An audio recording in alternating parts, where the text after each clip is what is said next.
Amir avtosavdoda sizlar uchun $4200 2018-yil 170 000 km masofani bosib o'tgan Damas mashinasi akalar. Hammaning kraskasi qiziq. Kraskasi shu chiziqdan pastida shilingani uchun sepilgan ekan. Qolgan joylari top-toza deyshapti. O'zini uchun tekshirib prerik qildirib olasizlar. To'rtta yaxshi yumshoq baloqlar qo'yilgan. Baloqlar ham yangi holatda turibdi. Salonlarni ko'rishingiz mumkin. Okalar mo'ka qilinmaganiga e'tibor bermaysizlar. Okamizga pul so'rashni zo'rlagan.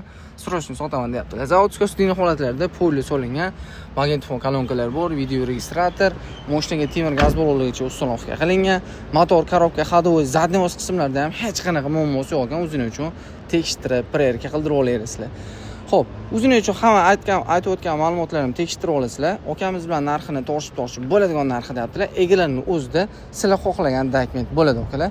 $4200 baholaydi. $4200 2018-yil 170 000 km masofani bosib o'tgan minishga tayyor Damas mashinasi. Bemalol telefon qilib barik qilishingiz mumkin.